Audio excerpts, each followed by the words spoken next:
mean, why is that? I mean, is it just because people are lazy today, or they're bored? I mean, are we just like bored, spoiled children who've just been lying in the bathtub all day, just playing with their plastic duck, and now they're just thinking, well, what can I do? Okay, yes, we're bored. We're all bored now.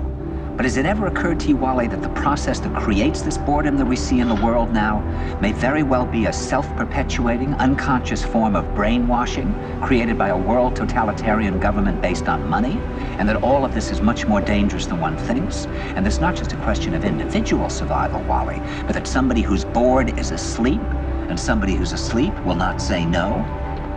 See, I keep meeting these people. I mean, just a few days ago, I met this man who I greatly admire. He's a Swedish physicist, Gustav Bjornstrand, and he told me that he no longer watches television, he doesn't read newspapers, and he doesn't read magazines.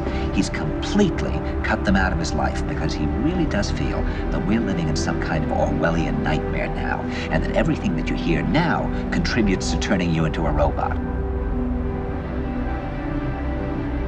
Do you know a lot of New Yorkers who keep talking about the fact that they want to leave but never do? And I said, oh, yes. And he said, why do you think they don't leave?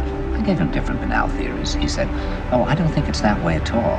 He said, I think that New York is the new model for the new concentration camp, where the camp has been built by the inmates themselves, and the inmates are the guards, and they have this pride in this thing they've built. They've built their own prison, and so they exist in a state of schizophrenia, where they are both guards and prisoners, and as a result, they no longer have, having been lobotomized, the capacity to leave the prison they've made, or to even see it as a prison.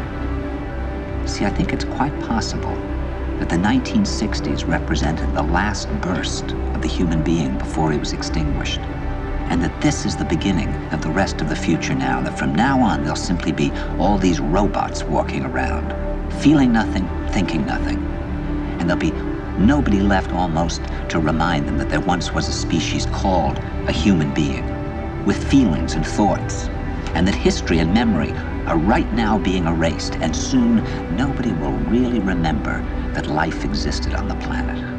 It feels that there's really almost no hope, and that we're probably going back to a very savage, lawless, terrifying period. And then he went into his pocket and he took out a seed for a tree, and he said, this is a pine tree.